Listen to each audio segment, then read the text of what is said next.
सर्वांनी ज्यांचं भाषण मनसोक्त ऐकलं ते खासदार अमोल कोल्हेजी, युवकांचे महाराष्ट्राचे अध्यक्ष मेहबूब शेख, महिलांच्या अध्यक्षा रोहिणीताई, सामाजिक न्यायाचे आमचे अध्यक्ष पंडित कांबळे, विद्यार्थ्यांचे अध्यक्ष सुनील गव्हाणे, या ठिकाणी उपस्थित असणारे आपल्या जिल्ह्याचे अध्यक्ष जितेंद्र मराठे, शहर जिल्हा राष्ट्रवादी काँग्रेसचे अध्यक्ष आमचे तरुण तडफदार सहकारी रणजित राजे भोसले, जितेंद्र ठाकूर, आमचे संदीप बेडसे साहेब, कामराज निकम, कल्पनाताई महाले, उमेश पाटील निरीक्षक, बापूसाहेब चौधरी, शालिग्राम माळकर, जोसेफ मलबारीजी, डॉक्टर विशाल वळवी, संजय पाटील, माजी आमदार दिलीप सोनवणेजी, सयाजी ठाकरे, नरेंद्र मराठे, अण्णा सूर्यवंशी, सुनील महाले,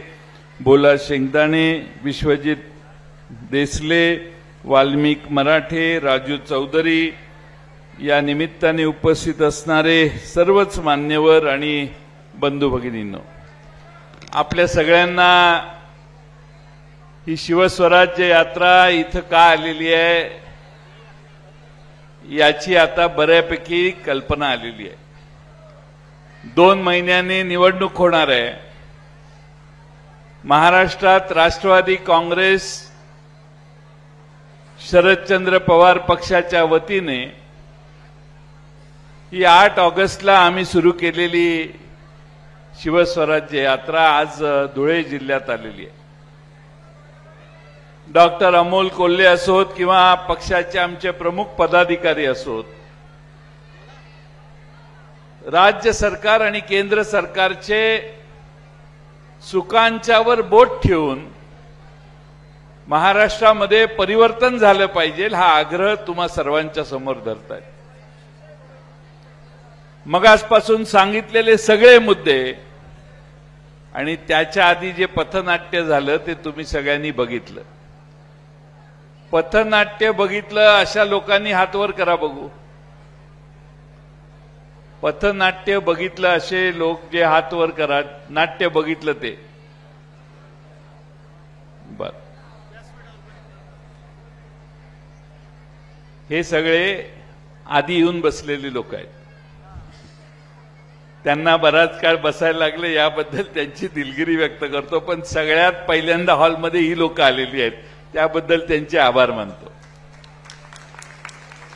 आणि ज्यांनी ज्यांनी पथनाट्य बघितलं त्यांना लक्षात आलं असेल की महाराष्ट्रामध्ये काय चाललंय।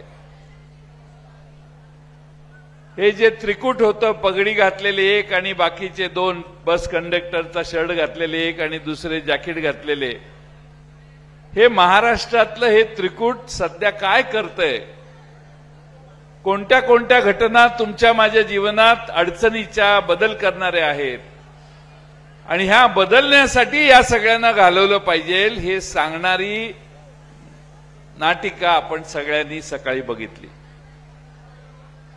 मित्रांनो, महाराष्ट्रामध्ये वातावरण अतिशय सकारात्मक आहे। कोणत्याही परिस्थितीमध्ये महाराष्ट्रामध्ये महाविकास आघाडीचं सरकार येईल असा आमचा सगळ्यांचा विश्वास आहे।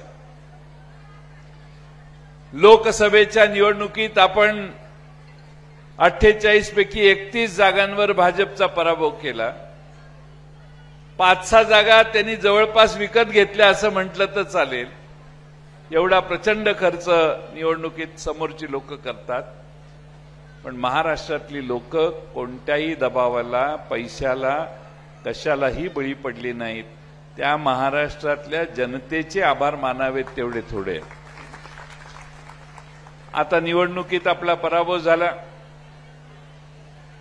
आता पुन्हा सरकार टिकवायचं कसं, म्हणून सरकारने मगासपासून ज्या वेगवेगळ्या गोष्टी आमच्या सहकार्याने सांगितल्या त्या सगळ्यांसाठी तिजोरीचं दार उघडून ठेवलेलं आहे, बाजूला काढले। सरकार दिसेल त्या गोष्टींना हो म्हणतंय। अमोल कोल्हेजींच्या भाषणामध्ये तुम्ही ऐकलं असेल की किती देणी सरकारची राहिलेली आहेत, सरकारच थकबाकीत गेले। बँक आपल्याला फोन करते, अहो पैसे तुमचे थकले आहेत, तसं महाराष्ट्र सरकारने कॉन्ट्रॅक्ट दिले. आता सरकारच्या तिजोरीत पैसे नाहीत आणि ते पैसे नसल्यामुळं कॉन्ट्रॅक्टरांच्या आत्महत्या आता महाराष्ट्रात पुढच्या 4 महिन्यात दिसायला तुम्हाला लागतील. शेतकऱ्यांच्या आत्महत्या झाल्या. बेरोजगार युवक आमच्या महाराष्ट्रात आत्महत्या करताना मी पाहिले. आता हे महाराष्ट्रातले कॉन्ट्रॅक्टर ज्यांना पैसे सरकारने देतो म्हटले आणि दिले नाहीत त्यांच्या कदाचित आत्महत्येचं प्रमाण महाराष्ट्रात वाढलेलं दिसेल. कारण सरकारी तिजोरीतला सगळा पैसा यांनी फस्त केलेला आहे. आपल्या धुळ्याला आले होते की नाही माहित नाही, पण ते आले असतील तर त्यांच्या त्या कार्यक्रमाचा खर्च 4 कोटी झाला असेल.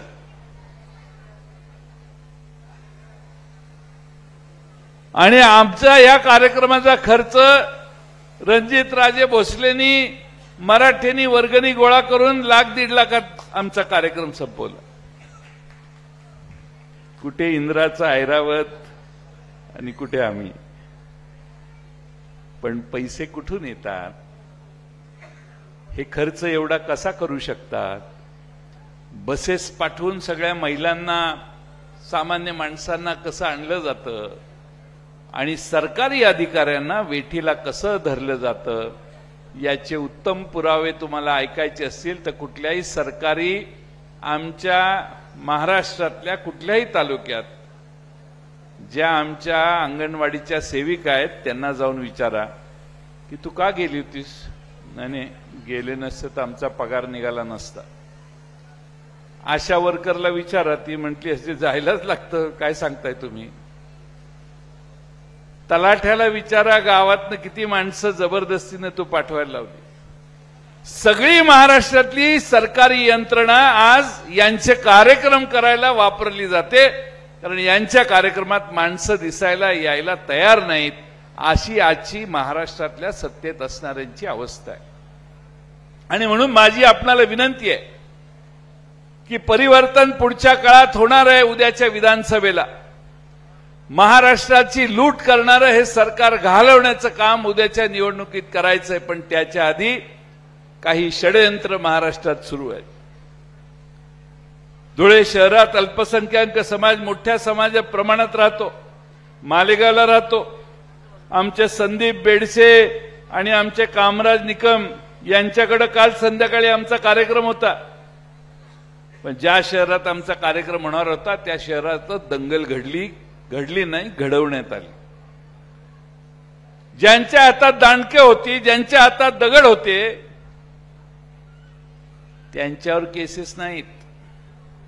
जे तिथं नव्हतेच त्यांच्यावर केसेस घालण्याचं पाप पोलीस यंत्रणेनं त्या दोंडाईचा शहरात केलं.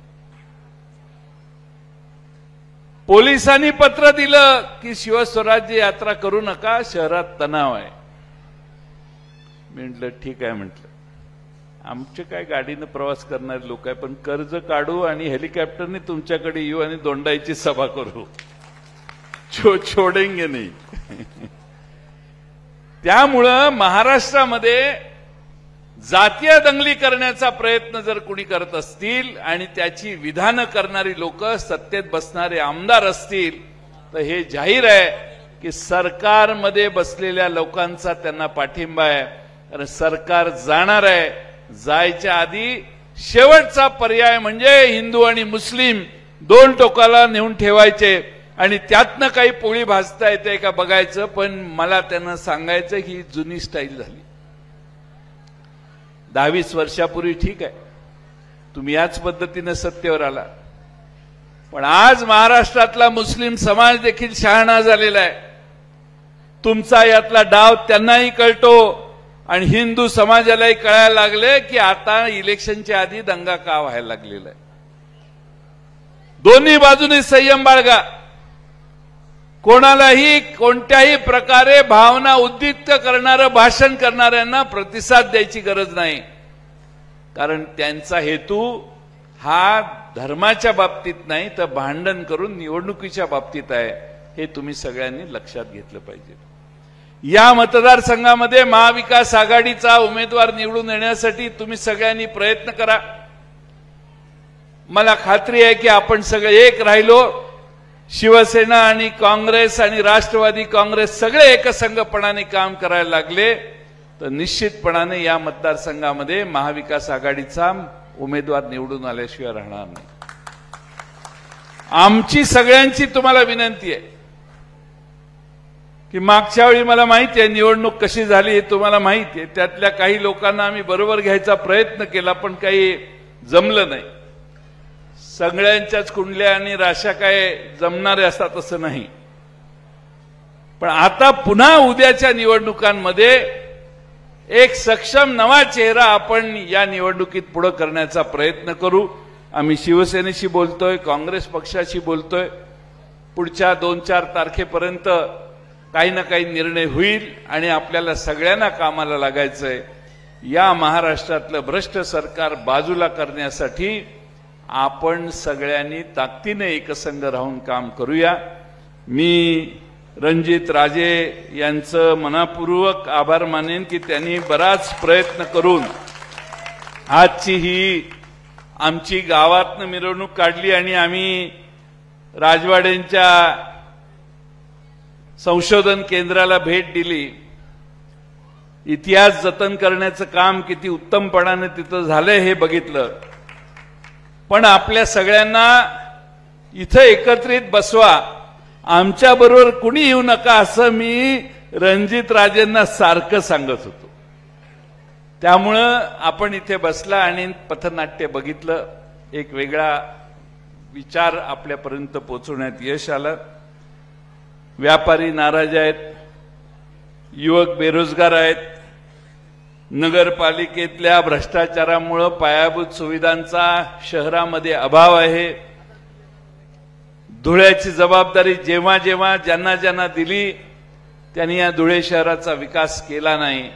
हीच धुळेकरांच्या मनातली खंत आहे आणि ती खंत भरून काढण्याचं काम महाविकास आघाडी उद्याच्या विधानसभेच्या निवडणुका झाल्यानंतर करेल. आणि धुळे शहर हे या खानदेशातलं एक सर्वोत्तम सुविधा असणारं शहर म्हणून आम्ही या धुळे शहराचा विकास करण्याचं काम करू, हे वचन महाविकास आघाडीच्या वतीनं मी आपणा सर्वांना देतो आणि पुढे जाण्यासाठी आपल्या सगळ्यांची रजा घेतो. धन्यवाद. एबीपी माझा, उघडा डोळे बघा नीट.